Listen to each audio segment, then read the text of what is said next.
तो कहते हैं यहाँ पर, अरे यदि कहते हैं तब आप ईश्वर का राग द्वेष अभाव है, किसी भी प्राणी के प्रति राग द्वेष नहीं रहता। तो किसी के प्राणी के प्रति राग द्वेष न होने कारण, और आगे कहते हैं, अरे कहते हैं सर्व प्राणी घृक्षायाम, तो सभी प्राणी के ऊपर अनुग्रह करने की इच्छा वाले होने पर, तुल्यता समान होने पर, क्योंकि भगवान व्यापक है। यदि एक के ऊपर कृपा करेंगे, एक के ऊपर कृपा नहीं करेंगे तो राग द्वेष वाले हो जाएंगे। और सभी भगवान की इच्छा है कि सभी का कल्याण हो, तो सभी प्राणी के ऊपर अनुग्रह करने की इच्छा हो जाने पर इच्छा में समानता है, तुल्यता। अनुजिघ्रिक्षायाम का तो अनुग्रह करने की इच्छा हो जाने, अनुग्रह की इच्छा समान हो जाने पर सर्व फल प्रदान समर्थेचा, और भगवान में कैसे सभी प्राणियों के फल के प्रदान करने में सामर्थ्य है, ऐसी प्राप्ति हो जाने पर आप परमात्मा सती, तो आप सभी प्राणी के ऊपर अनुग्रह करने की इच्छा वाले हैं, और आप परमात्मा यानी ईश्वर सभी प्राणियों के फल को प्रदान करने में समर्थ हैं। ऐसे आप के प्राप्त हो जाने पर वासुदेव सर्वमिति, ये जो वाक्य आया कि संपूर्ण जगत को व्याप्त करके रहते हैं कौन? वासुदेव। सर्वम, जितना भी जगत प्रपंच देख रहा है वो सारा कुछ वासुदेव ही है, वासुदेव से भिन्न कुछ है ही नहीं है। ईशावास्यमिदं सर्वम, संपूर्ण जगत ईश्वर के द्वारा व्याप्त है, हरि व्यापक सर्वत्र समाना। तो इस वाक्य के द्वारा भी हरि यानी विष्णु यानी भगवान परमात्मा संपूर्ण जगत को व्याप्त करके रहते हैं। तो इस वाक्य के द्वारा तो वासुदेवा सर्वमिति, ये जो वाक्य है एक ज्ञान हो गया कि संपूर्ण जगत को ईश्वर ने व्याप्त करके रखा है, वासुदेव ने व्याप्त करके रखा है, उससे भिन्न कोई दूसरा नहीं है। तो इस ज्ञान के द्वारा मुमुक्षु संता, मुमुक्षु होते हुए, तो ऐसी जो भावना का संपूर्ण जगत ईश्वर के द्वारा व्याप्त, मुझ में भी ईश्वर व्याप्त करके रहता है, मुझसे भिन्न भी ईश्वर नहीं, मैं भी ईश्वर से भिन्न नहीं हूँ। तो ऐसा जो जिस ज्ञान के द्वारा मुमुक्षु होते हुए कस्मात् त्वमेव सर्वे न प्रतिपद्यन्ते इति। अब जो ज्ञान है संपूर्ण जगत सर्वम वासुदेव, तो संपूर्ण जगत कैसा है? वासुदेव के द्वारा ही व्याप्त है। तो जो मुमुक्षुगण हैं वो तो आपको प्राप्त हो जाते हैं, मुमुक्षुगण इस ज्ञान को प्राप्त करके, इस ज्ञान की भावना से युक्त होकर के आपको प्राप्त हो जाते हैं। तो सारे क्यों आपको प्राप्त नहीं होते? कस्मात् त्वाम सर्वे न प्रतिपद्यन्ते मोक्ष एव प्रतिपद्यन्ते। इस ज्ञान के द्वारा सर्वम वासुदेव इति, इस ज्ञान के द्वारा मुमुक्षुगण ही आपको प्राप्त होते हैं और अन्य आपको प्राप्त नहीं होते। इसमें कारण क्या है? ऐसी प्राप्ति हो जाने पर भगवान भास्कर कहते हैं, देखो सुनो, तत्र कारणम, हे पार्थ सुनो, इसमें एक कारण यही है। अर्थात यहाँ पर अनुग्रह कर्म ज्ञान के अनुरूप से अनुग्रह, भगवान सभी से प्राणियों के प्रति अनुग्रह करने की इच्छा वाले होने पर भी कर्म ज्ञान और कर्म के अनुरूप से, तो भगवान का उनके प्रति अनुग्रह विधान हो जाने से राग द्वेष भगवान में नहीं है। राग द्वेष के अभाव हो जाने से सभी प्राणियों को पूरा अनुग्रह करने की इच्छा तुल्य समाप्त है, तो तुल्य समान है। तो और फलदान देने में भी कैसी है, किसी को कम देते हैं, किसी को ज़्यादा देते हैं, ऐसी बात नहीं है। फलदान देने में भी वो कैसे समान है, जिस व्यक्ति ने जैसे कर्म किया है उसी के अनुसार उसको फल देते हैं। जैसे किसी ने स्वर्ग वाला कर्म किया ब्रह्मलोक वाला फल दे रहे हैं, ऐसे नहीं होता। किसी ने नरक वाला फल दे दिया, स्वर्ग वाला फल दे दिया, नरक वाला कर्म किया स्वर्ग वाला फल दे दिया, ऐसा भी नहीं है। तो जैसा जिसका कर्म था उसी प्रकार से उसको फल दे देते हैं। और कहते भगवान अपनी तरफ से बिल्कुल भी नहीं देते, भगवान कैसे अपनी तरफ से बिल्कुल भी नहीं देते।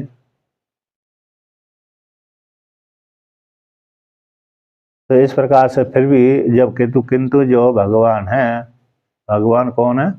अरे इस ज्ञान के द्वारा संपूर्ण वासुदेव जगत है, संपूर्ण वासुदेव है। ऐसे इस ज्ञान के द्वारा मोक्षु फल को प्राप्त कर लेते हैं, किंतु सारे प्राणी मोक्षु फल को प्राप्त नहीं करते।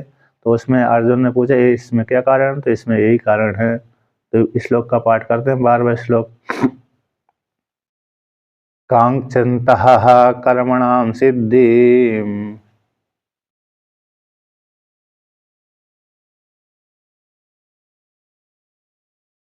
हेयन्त इह देवतः।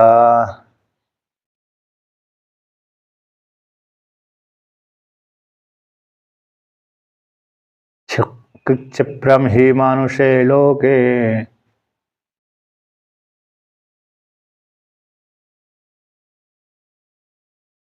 सिद्धिर्भवति कर्मजा।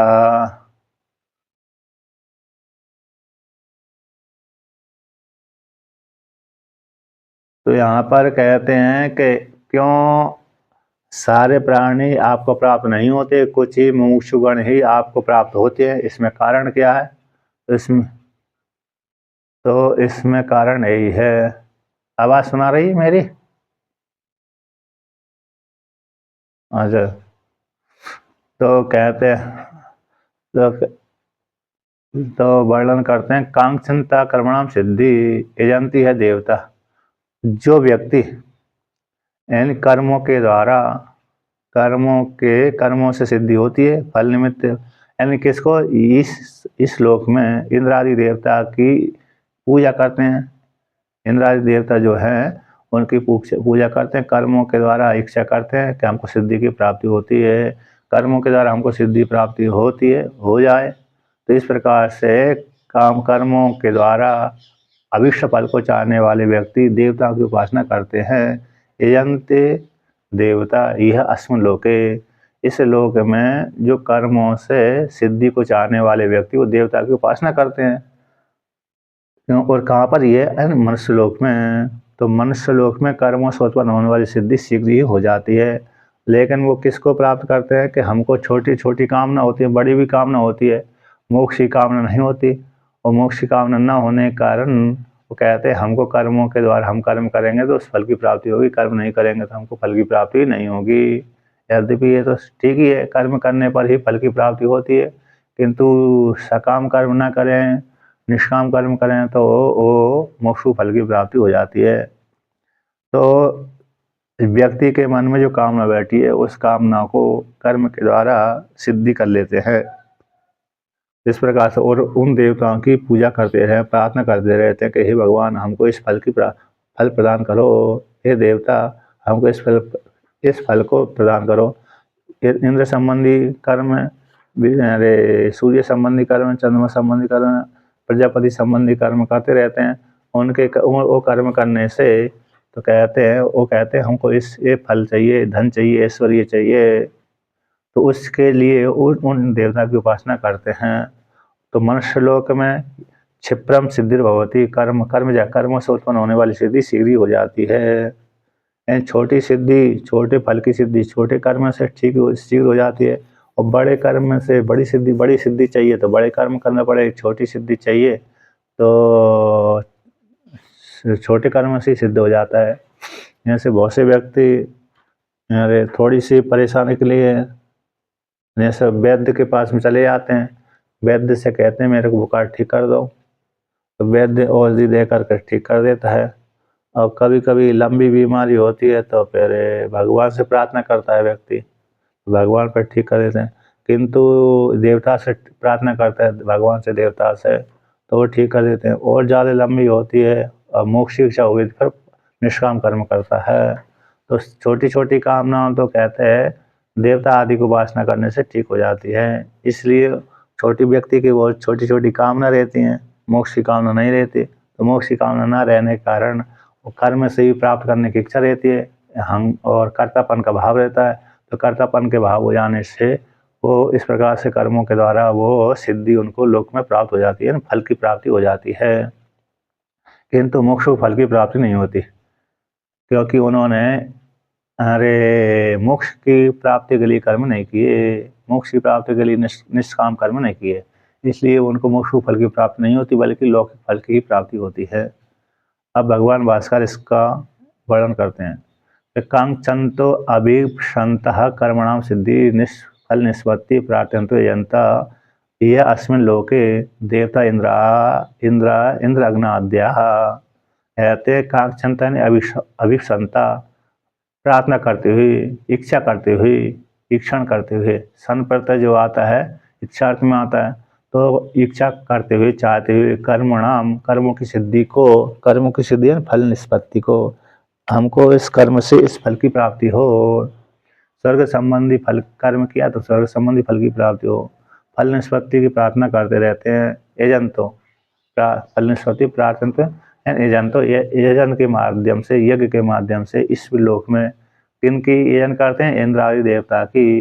इंद्र आदि देवता का यजन करके कहते हैं हमको इस इंद्रदेव संबंधी कर्म करेंगे तो स्वर्गलोक फल की प्राप्ति होगी, और अग्नि देवता संबंधी कर्म करेंगे तो उस फल की प्राप्ति होगी, वायु देवता संबंधी कर्म करेंगे तो उस प्रकार के फल की प्राप्ति होगी। कर फल की संपत्ति के लिए यष्टि और इष्टव्य भाग विभाग दर्शिना, अर्थात क्या करते हैं? कर्म के फल की प्राप्ति के लिए जो चाहने वाले अर्थी हैं, यजन करने वाले हैं और यजन करते हैं और यजन के योग्य वो कर्म करते हैं। इस प्रकार से वो कर्म करने के कारण आत्मज्ञान उनको, आत्मज्ञान कैसा होता है?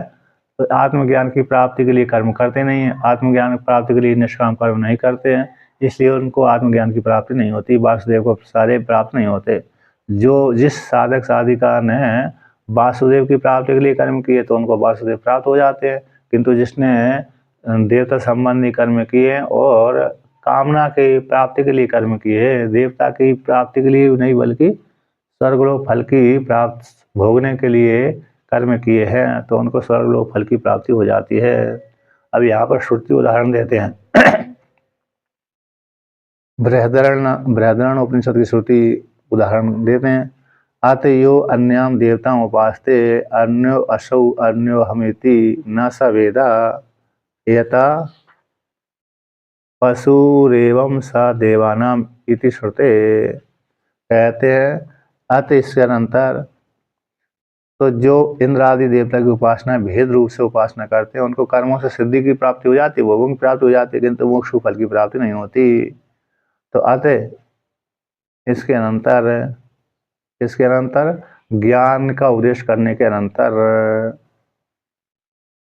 यो साधक कर्मी है अन्याम देवता उपासते, अन्य देवता की उपासना करता है, अन्यो अशु अन्यो हमिति, इस प्रकार से जानकर उपासना करता है मैं कर्मी हूँ, करता हूँ और इंद्र देवता उसके फल को देने वाले हैं, और ये कर्म इंद्र संबंधी कर्म हैं। कर्मी अलग हो गया, कर्ता भी अलग हो गया और फल को देने वाला देवता भी भिन्न हो गया, भेद पूर्वक उनकी उपासना करता है। तो ऐसा उपासना करने वाला अन्यो असौ अन्यो हम अस्मि, मैं भिन्न हूँ और देवता भिन्न है, इस प्रकार से जानने वाला, कर्म करने वाला व्यक्ति न स वेदा, वो आत्म तत्व को नहीं जान पाता। जैसे उदाहरण पशु रेव देवानाम, पशु अपने पशु है, देवताओं को पशु है। जैसे सामान्य पशु होता है अपने को और अपने से स्वामी को भिन्न भिन्न करके जानता है, वो जानता है कि स्वामी मेरा भोजन देने वाला है, मैं इसके अधीन रहता हूँ, इस प्रकार से, और वो उसका पशु है, हर कार्य उसका करता रहता है, आज्ञा पालन करता रहता है। जैसे पशु स्वामी के अधीन रहता है उसी प्रकार से कर्मी भी देवताओं के पशु कहलाते हैं। कर्मी भी कैसे होते हैं? देवताओं के पशु। अर्थात किस प्रकार के पशु होते हैं कि देवता उनको फल दे करके अपनी आज्ञा करवाते हैं, पालन करवाते हैं, देवताओं के निमित्त से वो यज्ञ करते रहते हैं। इस प्रकार से तो देवानाम मूर्ख का वाक्य भी आता है, देवताओं का मूर्ख है, अर्थात उसका ये अर्थ ये हो गया कि देवताओं के पशु हो गया। इन देवता की प्रार्थना के देवताओं से फल की प्राप्ति के लिए कर्म करते रहते हैं। स्वर्गलोक फल की प्राप्ति के लिए देवता आदि की उपासना करते रहते हैं और सकाम करते रहते हैं, इसलिए वो पशु कहलाते हैं। तो और आगे कहते हैं, वर्णन करते हैं,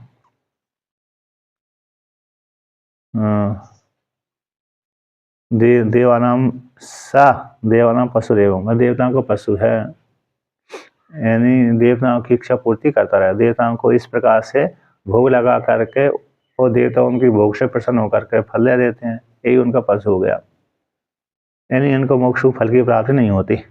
जो व्यक्ति कामना से करके देवता को भिन्न दृष्टि से उपासना करते हैं, उनको मोक्ष फल की प्राप्ति नहीं होती।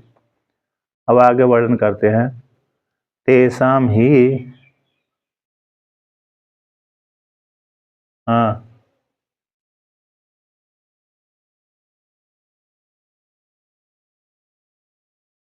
हाँ, जो देवताओं का पशु मतलब ऐसा पशु, अरे उनका यज्ञ कर दिया, उनके नाम से, उनके देवताओं के नाम से वो हवन किया, है ना। अर्थात देवता का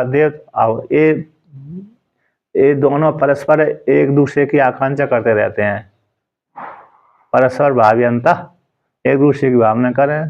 क्योंकि पीछे वर्णन कर दिया, देवताओं ने तुमको धन दिया है तो देवताओं को अर्पण किए बिना यदि उनको स्वयं खाओगे तो चोर कहलाओगे, ऐसा पीछे वर्णन कर दिया। तो यहाँ पर तो इसकी वैराग दिलाने के इसी प्रकार से वर्णन किया, पशु का प्रयोग कर दिया। अर्थात जो भिन्न दृष्टि से उपासना करता है उस देवता को पशु कहलाता है। देवताओं की उपासना करता है, कर्म करता है, तो भिन्न दृष्टि से उपासना करता है, परमार्थ दृष्टि से उपासना नहीं करता है, भेदपूर्वक उपासना करता है, देवताओं को पशु कहलाता है। अभेद दृष्टि से उपासना करेगा तो फिर वो वही ज्ञानी हो जाएगा। इंद्र मैं हूँ इस दृष्टि से उपासना करेगा तो ज्ञानी हो जाएगा, है ना। भेद दृष्टि से उपासना करने वाले को पशु कह दिया, और देवताओं की उपासना करने वाले को पशु करते ही भेद दृष्टि से करता है। श्रद्धा तो नहीं बनी है, लेकिन हाँ वो जानता है कि इंद्र देवता इस कर्मों का फल मेरे को प्रदान करेंगे, इंद्र देवता मेरे को इस कर्म का फल प्रदान करेंगे, तो ये भेद हो गया यहाँ पर। क्योंकि इंद्र देवता अलग हो गया और कर्म में कर्ता अलग हो गया, इसलिए भिन्न भिन्न हो जाने से अरे वो हो गया, क्या हो गया, भेद दृष्टि हो गई। भेद दृष्टि वाले को पशु कह दिया श्रुति ने, तो वे देवताओं को पशु है, देवता की उपासना करने वाले को देवता को पशु कहते। हाँ, अभिन्नता यही हो जाएगी, अभिन्नता करेगा, अभिन्न वाला उपासक ऐसा ही होगा तो मेरे में और देवता में कोई भेद नहीं है, इसलिए मैं देवता की यद्यपि यज्ञ तो कर रहा हूँ लेकिन वो देवता मुझसे भिन्न नहीं है, ये दृष्टि उसके मन में रहेगी। यद्यपि मंत्र के जैसा प्रयोग तो मंत्र तो वैसे ही पड़ेगा, मंत्र तो जैसा पड़ेगा वैसे ही पड़ेगा जैसा बोला है, लेकिन उसके मन में दृष्टि यही रहेगी कि मुझ में और देवता में कोई भेद नहीं है, मैं अपने ही स्वरूप का उपासना कर रहा हूँ। तो फिर वो ज्ञान की कोटि में चला जाएगा, निष्काम की कोटि में चला जाएगा, है ना। वो फिर पशु संज्ञा उसकी नहीं होगी। पशु संज्ञा का अर्थ यही है कि वह भेद दृष्टि से उपासना कर रहा है, बस इतना ही है। कहते हैं तेसाम ही भिन्न देवता याजिनाम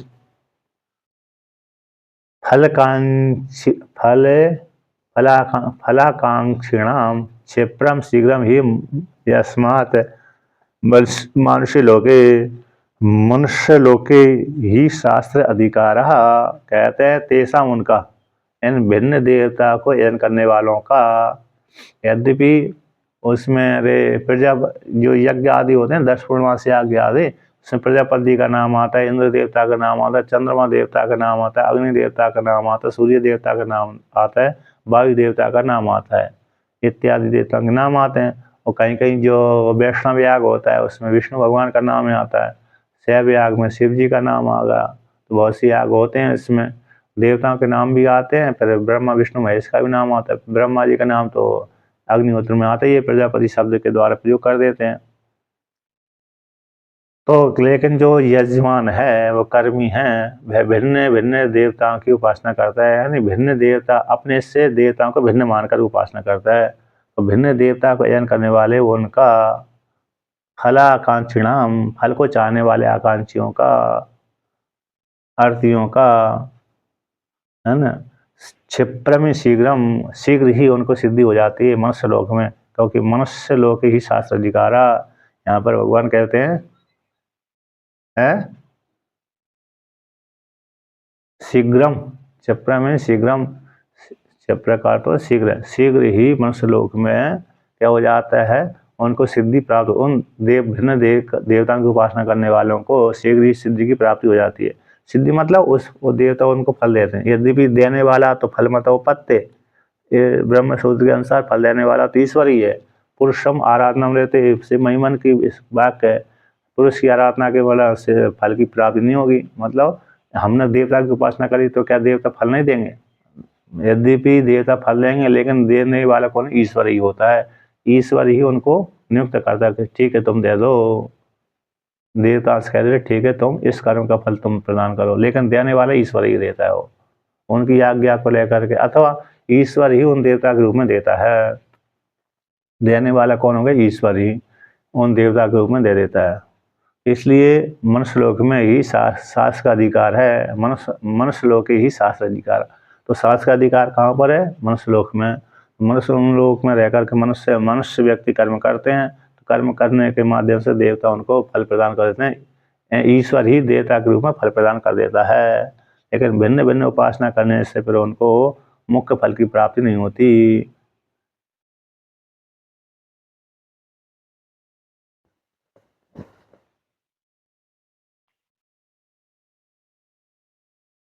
यहाँ पर टीका में कहा है 158 नंबर पृष्ठ पे 1, 2, 3 तीसरी पंक्ति ऊपर से, यस्मात् यथोक्त नाम अधिकारी नाम, जो यथोक्त अधिकारी हैं, फल को चाहने वाले व्यक्ति हैं, उनका कर्म प्रयुक्त फलम, कर्म से युक्त होकर के कर्म प्रयुक्त फल को लोक विशेष में लोक विशेष में सिद्ध शीघ्र ही सिद्ध हो जाता है। तस्मात् यस्मात् जिस कारण तस्मात् उसी दूसरी तेसा उनको मोक्ष मार्ग से अस्ति मुख्यम, मोक्ष मार्ग से कैसे विमुख हो जाते हैं। कर्मों से उनको शीघ्र सिद्धि की प्राप्ति हो जाती है। कर्मों के अब फिर जब कर्मों से हम छोटे छोटे कर्मों से, जैसे भूत प्रेत होते ना, तो भूत प्रेत वाले जो क्या करते हैं, एक दो टोटका कर देते हैं, तो फिर वो उनको शीघ्र वो भूत प्रेत वाले क्या करते हैं, शीघ्र ठीक कर देते हैं।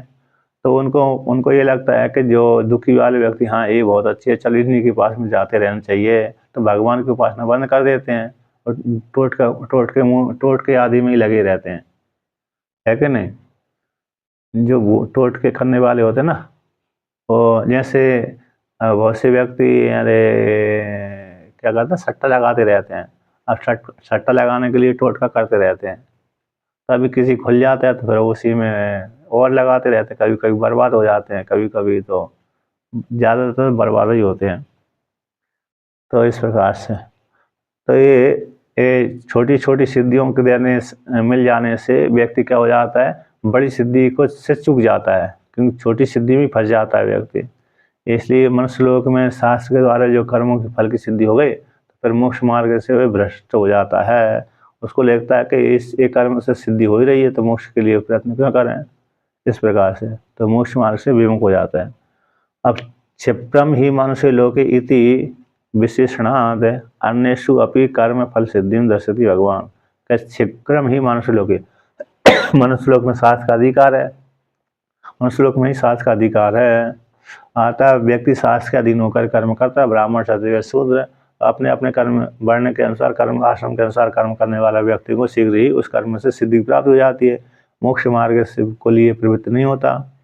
तो ऐसी प्राप्त हो जाने पर इसलिए मोक्ष मार्ग से विमुख हो जाता है। और जो मोक्ष मार्ग में लग गया तो वो भी उसको मोक्ष मार्ग की फल की प्राप्ति हो जाती है। जो निष्काम कर्म करता है उसको मोक्ष मार्ग फल की प्राप्ति हो जाती है, किंतु कामना से प्रयुक्त होकर जो कर्म करेगा उसको मोक्ष मार्ग की प्राप्ति नहीं हो पाती, लौकिक कामना को लेकर के। तो कहते हैं क्षिप्रम मनुष्य लोक के इस वाक्य में विशेषण से अन्य कर्म फल सिद्धि, अन्य जो कर्म फल है अन्यों में भी, यानी अन्य जो भी है, जिस कामना से तो करके व्यक्ति कर्म करता है उस फल की प्राप्ति उसको हो जाती है। यदि भी देने वाले भगवान है तो उसके निमित्त उसको निमित्त बनाकर स्वयं भगवान दे देते हैं। तो कर्म फल की सिद्धि को भगवान दिखलाते हैं। मनुष्य लोके वर्ण आश्रम आदि कर्म अधिकार इति विशेषा। मनुष्य लोक मतलब मनुष्य लोक में यानी वर्ण आदि कर्म अधिकार है। वर्ण आश्रम को लेकर कर्म का अधिकार है। वर्ण को लेकर ब्राह्मण क्षत्रिय शूद्र वर्ण हो गए, आश्रम हो गए ब्रह्मचर्य गृहस्थ वानप्रस्थ संन्यास, 4 आश्रम 4 वर्ण 4 आश्रम यदि कर्म इस प्रकार से। तो वर्ण आश्रम आदि कर्म अधिकार, इनका ही कर्म में अधिकार है। जिस वर्ण में उसके लिए वो कर्म हो गया, जिस आश्रम वाला उसके आश्रम वाले वो कर्म हो गया। इस विशेष रूप से अपने वर्ण और आश्रम के अनुसार कर्म करते हैं तो उस प्रकार सिद्धि उनको शीघ्र फल की प्राप्ति हो जाती है। तेषां वर्ण आश्रम आदि अधिकारी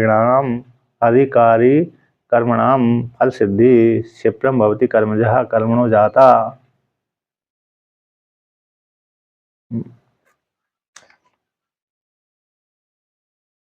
हाँ, उसको वर्ण आश्रम करने से उनको शीघ्र सिद्धि प्राप्त हो ही जाती है, क्योंकि उसके अनुसार चल रहा है, तो इस प्रकार उसमें दोष नहीं है। व्यतिक्रम नहीं किया ना उसने। व्यतिक्रम करने से दोष बनता है, कभी पुरुषार्थ ज्यादा करना पड़ती है। पुरुषार्थ करने वाला प्राप्त कर लेता है, लेकिन वर्ण के अनुसार कर्म करेगा तो उसको उसी प्रकार से घृणित कार्य होगा, तो उसमें दोष नहीं आएगा। शीघ्र सिद्धि हो गया, क्योंकि उसको अरे भगवान ने इसी प्रकार विधान किया है। शास्त्र में वर्णन, स्मृति पुराण और वेद में इस प्रकार से वर्णन किया है। इस प्रकार से कर्म करने से उसको दोष नहीं प्राप्त होता है।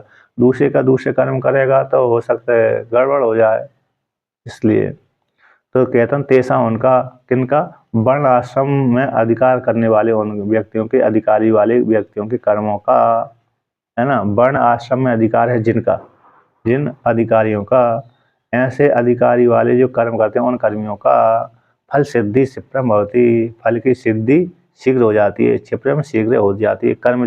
इन कर्मणों जाता, कर्म जाकर कर्मों से उत्पन्न होने वाली सिद्धि शीघ्र उनको प्राप्त हो जाती है। जिस वर्ण के अनुसार, जिस कर्म के अनुसार, आश्रम के अनुसार उस आश्रम में सेवन करेंगे तो इस प्रकार से उसको उनकी प्रकार सिद्धि प्राप्त हो जाती है।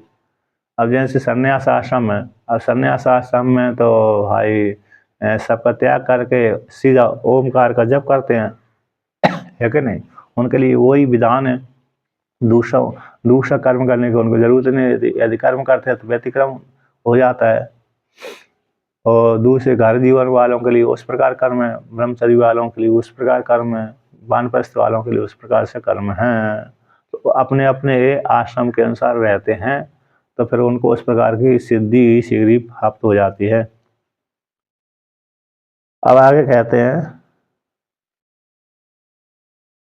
12वें श्लोक 13वें श्लोक की भूमिका बनाते हैं कि मनुष्य लोक में चातुर्वर्ण्यम चतुराश्रम इति अनेन द्वारेण कर्म अधिकार नियमे कारण प्रचति। मनुष्य लोक में जो 4 वर्ण का भगवान ने वर्णन किया है, तो 4 वर्ण 4 आश्रम, 4 वर्ण कौन है, 4 वर्ण और 4 आश्रम, इसके द्वारा कर्म के अधिकार के नियम में, कर्म के अधिकार के नियम में कारण पूछते हैं। क्या है, मनुष्य एवं लोके, मनुष्य लोक में ही, मनुष्य लोक में ही कहते वर्ण आश्रम आदि अधिकारों, वर्ण और आश्रम के कर्म, वर्ण आश्रम में, वर्ण और आश्रम के कर्म में अधिकार है। जैसे वहां पर आता है ब्राह्मण के लिए जो कर्म है वह क्षत्रियों के लिए नहीं विधान किया गया, वैष्णव के लिए नहीं विधान किया गया, शूद्र के लिए नहीं विधान किया गया। तो क्षत्रियों के लिए कुछ कर्म है वो ब्राह्मण के लिए विधान नहीं किए गए, वैश्य के लिए विधान नहीं किए गए, शूद्र के लिए विधान नहीं किए। शूद्र वैश्य का जो कर्म है वो ब्राह्मण के लिए विधान नहीं किया गया, वैश्य के लिए विधान, क्षत्रिय के लिए विधान नहीं किया गया, अन्य के लिए विधान नहीं किया गया। उसी बार शूद्र को लेकर के हो गया।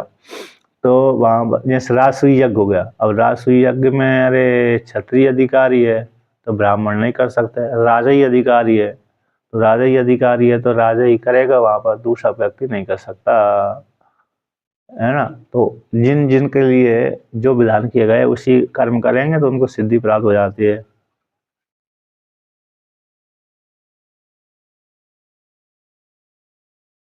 हाँ, तो करोड़ों रुपये लगता है वो ये भी है ना, कह रहे हो क्या है कि क्षत्रिय के लिए विधान कर दिया है, उसमें क्षत्रिय कर सकता है।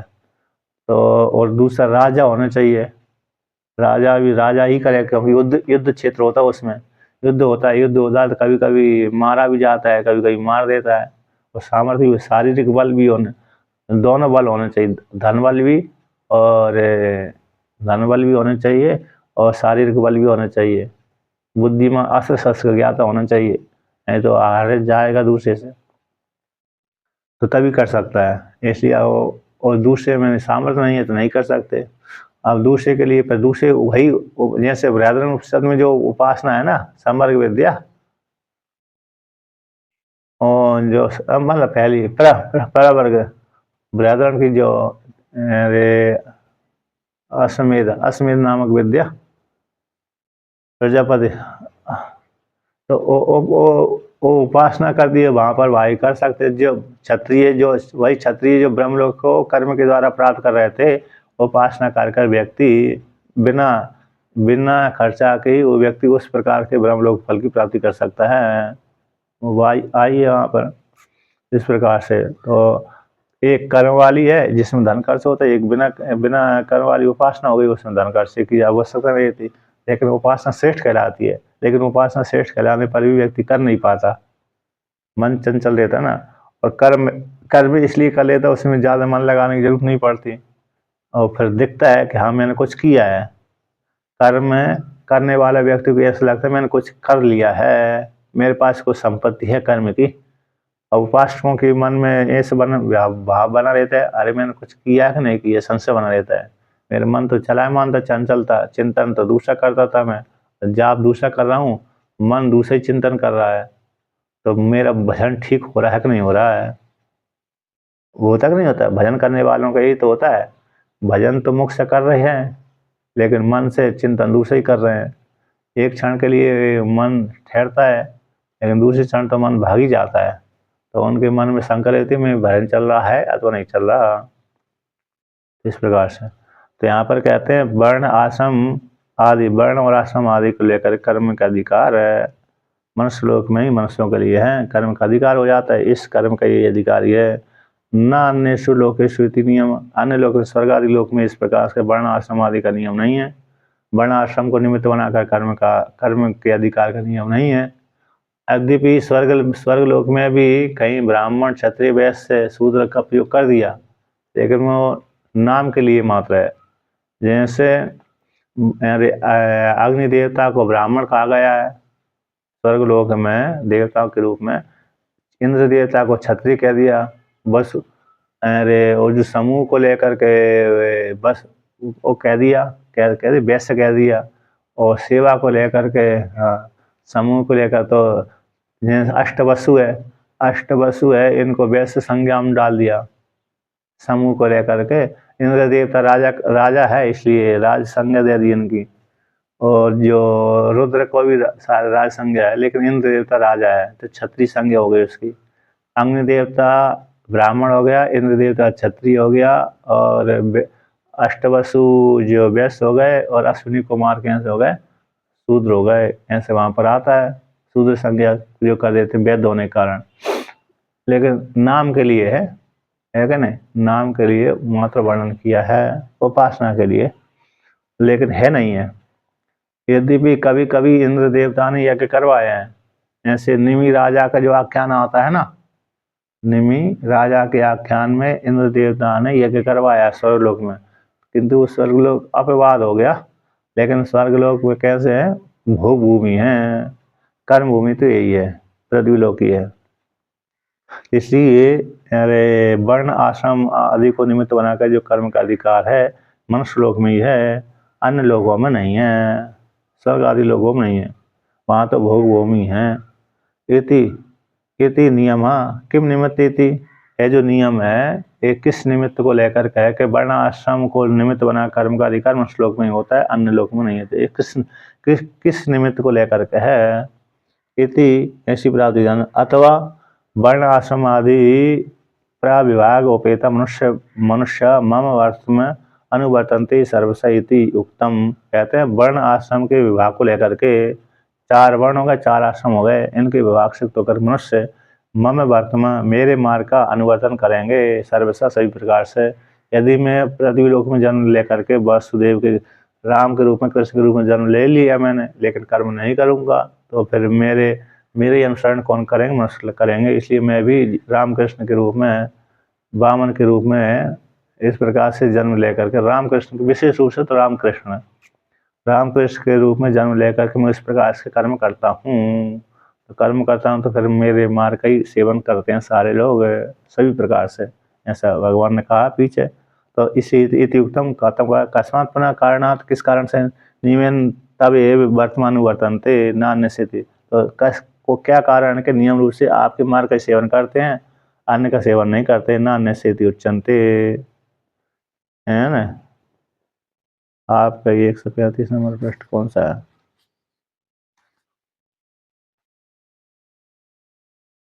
135 पे क्या बोला है?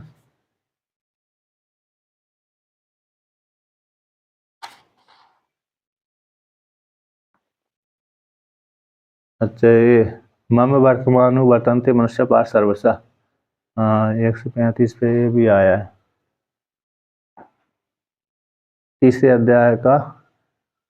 मम वर्तमान वर्तन्ते, मेरे मार्ग का अनुसेवन करते मनुष्य हे पार्थ सर्वसा, है ना। वहाँ पर आया है, यदि मैं कर्म न करूं, दूसरी प्रकार से यदि मैं कर्म न करूं तो मैं शंकर वर्ण का कर्ता कर जाऊंगा।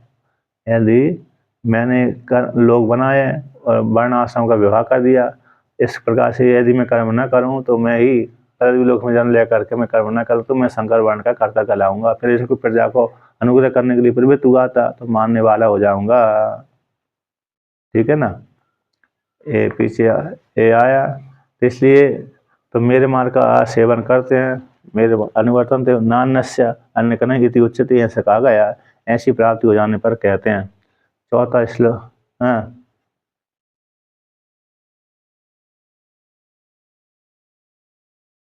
हाँ हाँ, छात्र धर्म को अपनाया था उन्होंने, तो बाद में उनको त्याग करना पड़ी। यद्यपि उन्होंने कहा तुमने एक को बदला लेने के लिए बहुत से क्षत्रियों को संहार किया, ठीक नहीं है। वहां पर राजा के लिए है, राज जो राज करता है तो क्षत्रिय कोटि में आ जाता है, फिर वो मार काट मचाता है। उन्होंने क्षत्रिय धर्म को अपनाया था वहां पर, फिर बाद में छात्र धर्म को त्याग भी कर दिया, क्योंकि फिर उन्होंने क्षत्रियों से जो संपत्ति छीनी थी उसको दान करना पड़ी फिर उनको, नहीं तो फिर वो भी दोष से ग्रसित हो गए थे। परशुराम जी भी कैसे हो गए थे, दोष से ग्रसित हो गए थे, राग द्वेष से तो हो ही गए थे। यद्यपि विष्णु का ही अवतार है वो भी, लेकिन फिर भी राग द्वेष से ग्रसित हो गए थे। बहुत से को तो अन्यायपूर्वक उन्होंने संहार कर दिया था, मतलब छोटे छोटों को भी कर दिया था। और शिव जी का वरदान था उनके ऊपर, शिव जी के परशुराम, शिव जी का हर्षा था वहाँ पर उनके पास में। लेकिन सारे क्षत्रियों को उन्होंने संहार नहीं किया, नहीं तो बीज ही नष्ट हो जाता। वो जो वो भी उसमें भी कुछ दुष्ट जो उस काल में ऐसे रहे होंगे, जो मतलब पाप योनि वाले रहे होंगे, पाप कर्म करने वाले, उनको संहार किया था। परशुराम जी के समकाल तो विश्वामित्र मुनि भी थे, और तो मामा भांजे थे, उनसे युद्ध नहीं हुआ उनका। हुआ? नहीं हुआ, क्योंकि उस काल में विश्वामित्र मुनि से उनसे युद्ध नहीं हुआ ना। वो तो उस काल में तो राज्य करते थे, क्षत्रिय धर्म का पालन करते थे, नहीं हुआ उनसे, तो फिर सभी से युद्ध नहीं किया उन्होंने। हाँ, है वंशी राजाओं से ज्यादा युद्ध किया था उन्होंने। किनसे? है वंशी राजा। है वंशी मतलब विष्णु भगवान, जो लक्ष्मी ने, विष्णु भगवान ने और लक्ष्मी ने लक्ष्मी ने जब लक्ष्मी को श्राप दे दिया था भगवान विष्णु ने, घोड़ी बन जाओ। तो वही घोड़ा घोड़ी बन भगवान विष्णु में घोड़ा बन गए थे उनसे, और लक्ष्मी भी घोड़ी बन गई थी। उनसे जो उत्पन्न होने वाली संतान को है ही वंशी कहलाते हैं। उन्हीं में ही जो यार क्या नाम है इसका, सहस्त्र बाहु अर्जुन, उसका ज्यादा प्रचार करने वाला, उसी से ज्यादा ओवर मेरे प्रसिद्धि फैली हुई थी, तो है वंशी कहलाते हैं। उन्हीं को ही उन्होंने संहार किया था। मतलब लक्ष्मी और भगवान विष्णु से पैदा होने वाला जो भगवान था, मतलब लड़का था वो, है ना। तो है, हाय से यानी हाय यानी घोड़ा, हाय यानी घोड़ा। हाँ हाँ, हाय यानी अश्व, अश्वी, उससे पैदा हुए। आगे तो पूजा करेंगे आप।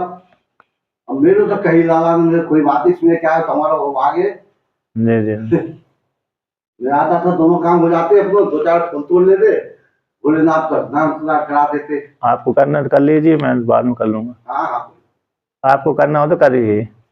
आपको करना हो तो कर लीजिए। ना ना, वो तो पूरा तो हम वहाँ भी मंदिर में करते रहते हैं। मैं तो वो तो आप नहीं रहते थे तो अपनी ड्यूटी जो है। जी जी, हाँ हाँ, मैं थोड़ा पाठ चला रहा था। जी। तो यहाँ पर कहते हैं मतलब अरे उन्होंने हाँ हाय से पैदा हुए थे वो, घोड़ा घोड़ी से पैदा हुए थे, इसलिए उसमें एक वीर उसका नाम था। और फिर वो दूसरा नाम हो तीसरी पीढ़ी में ये हुआ था। अरे कौन हुआ था? शेषबाहु अर्जुन पहली पहली से हुआ। दूसरे क्षत्रिय था, वंशी ऐसे एक अरे भगवान विष्णु ने पैदा किया बालक को, तो एक क्षत्रिय राजा को उन्होंने दान कर दिया था। उसके संतान नहीं, तो उसने संतान के लिए प्रार्थना किया था, भगवान विष्णु से आराधना करी थी, उसी को दे दिया। तो फिर उसी हयवंशी कहलाया वहीं से ही। फिर बाद में हयवंशी किसी कल्प विशेष में चंद्रवंश में लोप हो जाता है। वो चंद्रवंश में इनका मेलजोल चंद्रवंश से रहता है, सूर्यवंश से नहीं रहता, चंद्रवंश में लीन हो जाता है। क्योंकि भगवान विष्णु अब जो परशुराम जी जब संहार कर देते हैं ना, तो चंद्रवंश में लीन हो जाता है वो, इस प्रकार से।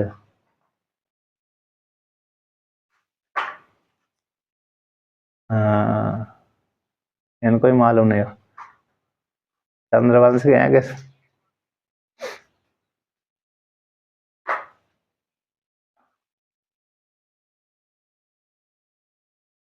चौहान है ना। हाँ हाँ। अच्छा अच्छा। हाँ हाँ। ना वो तो बनाया होगा उसका। तो देखिए अब यहाँ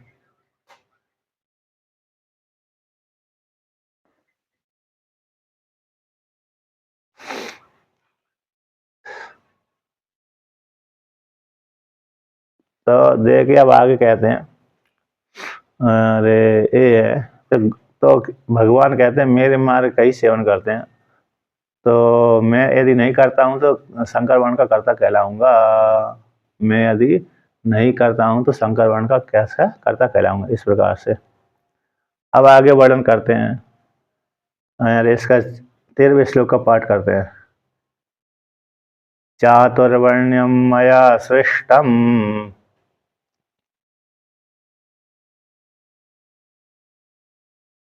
गुण कर्म विभाग सहा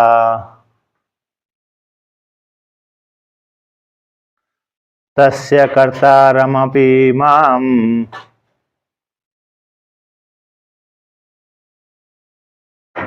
विद्या कर्तारमव्ययम्।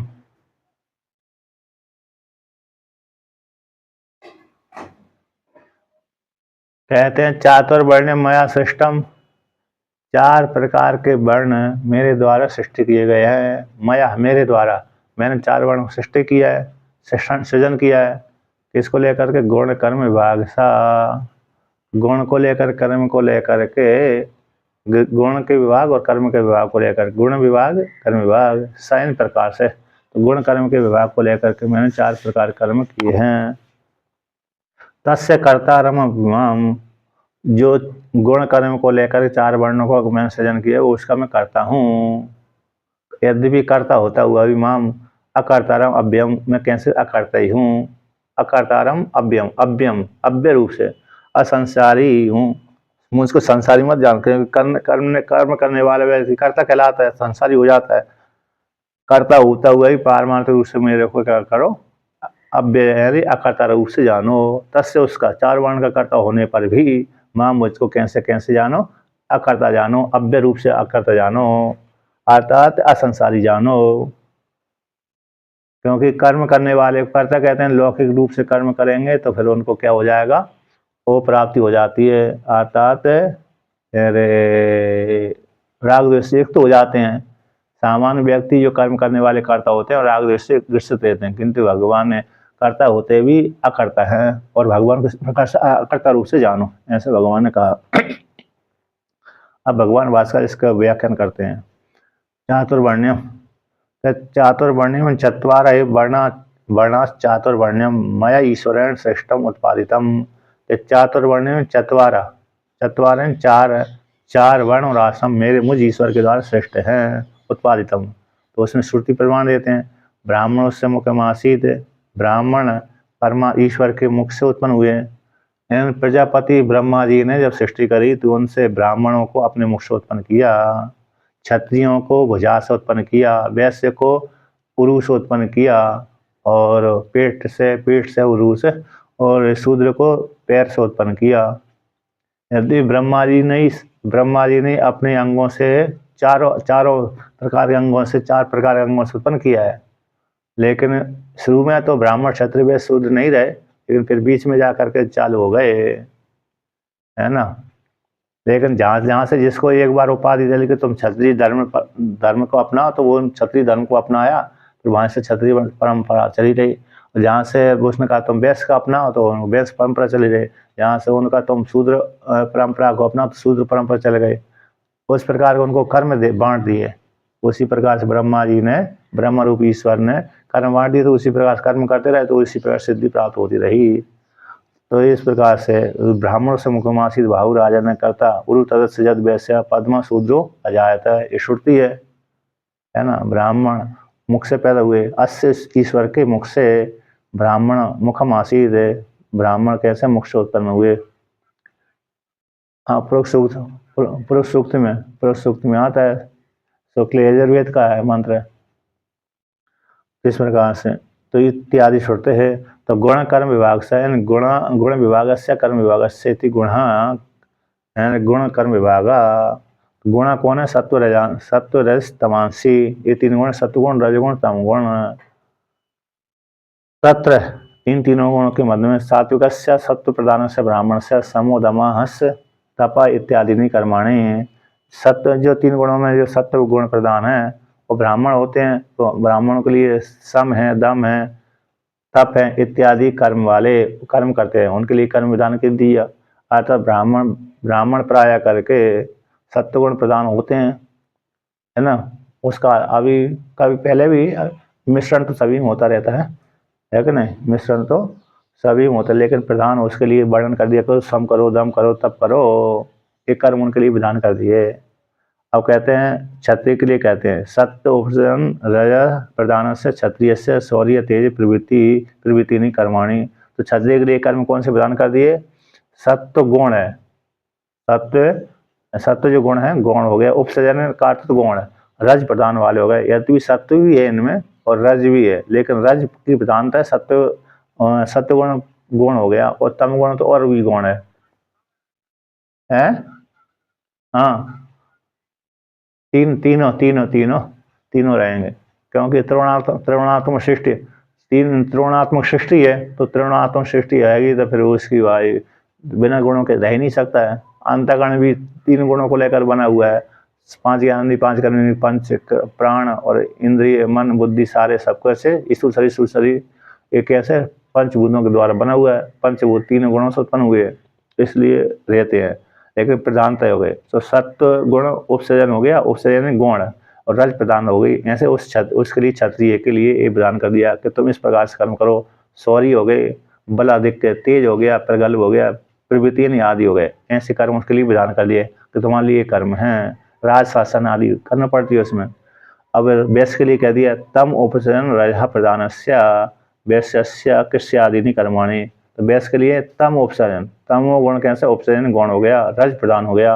वहां पर वे रजगुण प्रधान था, लेकिन सत्वगुण गुण था, और तम गुण तो बहुत ही गुण था। तो यहाँ पर तम गुण गुण है, तम गुण गुण है, और सत्वगुण रजगुण प्रदान हो गया, और सत्वगुण भी है इसमें सामान्य। इस प्रकार से वैश्य के लिए एक कर्म विधान कर दिए। तो उसमें वैश्य के लिए कर्म कौन? कृष्य आदि हो गए, कृषि आदि कर्म, कृषि आदि, कृषि गौर अक्ष वाणिज्य वैश्य कर्म स्वभाव जा, है ना। तो ये वाणिज्य व्यापार आदि, वाणिज्य व्यापार, तो इसके लिए वैश्य के लिए विधान कर दिए। इसलिए वैश्य ज्यादा धनाढ़ इसलिए होते हैं, व्यापार करते हैं, है ना। दान भी वैश्य खूब देते हैं, क्योंकि जिसके पास धन होगा वही दान करेगा, जिसके पास धन ही नहीं है दान नहीं कर सकता। अब आगे कहते हैं हाँ राजा, अब शूद्र को लेकर कहते हैं राजा उपसर्जन है तम प्रधान से शूद्र से सुरशैष्या एव कर्म इति एवं गुणकर्म विभागस्य चातुर्वर्ण्यम मया सृष्टम इत्यर्थः। रजोगुण उपसर्जन गुण है, रजोगुण गुण है और तम प्रधान है। इसमें शूद्र के लिए कैसे हो गया तम प्रधान वाला रजोगुण गुण है और सत्वगुण और गुण है। तो इस प्रकार से ऐसे शूद्र के लिए वो विधान कर दिया कौन, शुश्रूषा उसके लिए कर्म कर दिया, शुश्रूषा ही उसका कर्म है। इसलिए इस प्रकार से गुण कर्म को, गुण विभाग को लेकर, कर्म विभाग को लेकर 4 वर्ण मेरे द्वारा सृष्टि किए गए हैं, सृजन किए गए हैं। तच्चैदम चातुर्वर्ण्यम नान्येषु लोकेषु अतो मनुष्य लोके इति विशेषणम। कहते हैं 4 वर्ण अन्य लोक नहीं मनुष्य लोक में है, इसलिए मनुष्य लोक के विशेषण दिया गया है। तो पहले के श्लोक में ना 12वें श्लोक में, तो मनुष्य लोक में ही इस प्रकार से विशेषण होने से मनुष्य लोक में ही 4 वर्ण है, अन्य लोकों में नहीं है। पाताल आदि लोकों में भी नहीं है, पाताल आदि लोकों में भी 4 वर्ण का वर्ण नहीं आता। अच्छा, विदेशों में भी, जो विदेशों में भी है ना मिलेक्स, जहाँ पर मिलेक्स देश रहते हैं, मिलेक्स रहते हैं, वहाँ पर भी कैसे है वहाँ पर भी ब्राह्मण क्षेत्र वैसे ही नहीं है, सिर्फ भारत भूमि में ही है। तो मनुष्य लोक में भी भारत भूमि में ही 4 वर्ण की व्यवस्था है, अन्य लोकों में नहीं है, मिलेक्स आदि देशों में भी नहीं है। अन्तः तर्हि चातुर्वर्ण सर्गाधे कर्मणः कर्तृत्वात् तत्फलेन युज्यते अतो न त्वं नित्यमुक्तो नित्य ईश्वर इति। कहते अधंता तर्हि, तो चातुर्वर्ण सर के आदि में कर्मों का करते हो जाने से, चातुर्वर्ण सर के आदि में आपने 4 वर्ण की सृजन किया, तो सृजन किया है, तो 4 वर्ण को सृजन करने से और कर्म के कर्ता होने से, 4 वर्णों सृष्टि के आदि में 4 वर्णों का सृजन करने से, कर्म कर्ता होने से और तत्फल से युक्त हो जाने से, तत्फल अब 4 वर्ण 4 कर्म की 4 वर्ण की उत्पत्ति करेंगे, कर्म की कर्ता बनेंगे तो फल से युक्त हो जाएंगे। तो फल के युक्त हो जाने से या तो न तुम नित्य मुक्त ईश्वर, नित्य मुक्त नित्य ईश्वर नहीं हो सकते, नित्य मुक्त नहीं हो सकते, क्योंकि कर्मों के फल से युक्त हो गए। पूर्व पक्षी कहता है इसके सृष्टि के आदि में आपने 4 वर्णों की सृष्टि करी है ना, 4 वर्ण सृष्टि करने के बाद और कर्म के कर्ता कहलाए, तो कर्म के कर्ता कहलाने से उसके फल से युक्त हो गए, उसके फल से युक्त हो जाने से तुम नित्य मुक्त नित्य ईश्वर है नहीं कह सकते, नहीं कहला सकते। ऐसी प्राप्ति हो गई ईश्वर में, ऐसी प्राप्ति हो जाने पर नित्य मुक्त नहीं कहला सकते, है ना।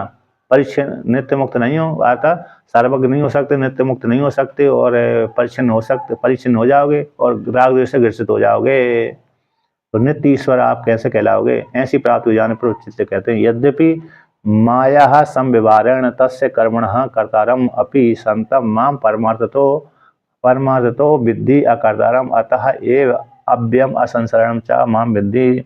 कहते यद्यपि माया को लेकर के, माया संविवाह के द्वारा माया को लेकर के ही मैं कर्मों का कर्ता होता हूँ। तस्य कर्मणः कर्तारम, है ना, माया को लेकर मैं शरीर का निर्माण किया है, तो माया विव्यार को लेकर के, उपाधि को लेकर के मैं उस कर्म का कर्ता होता हूँ।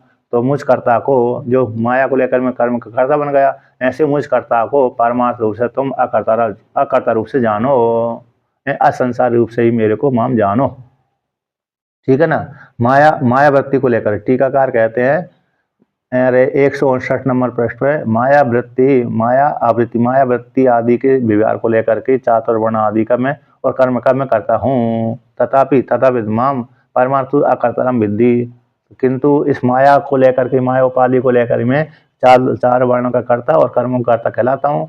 फिर भी मेरे को परमार्थ तुम कैसा अकर्ता रूप से जानो, मैं अकर्ता हूँ, असंसारी हूँ और अव्यय हूँ, इस प्रकार से मेरे को जानो। इस प्रकार से भगवान श्री कृष्ण ने अर्जुन से कहा। तो आज का पाठ पूरा हुआ।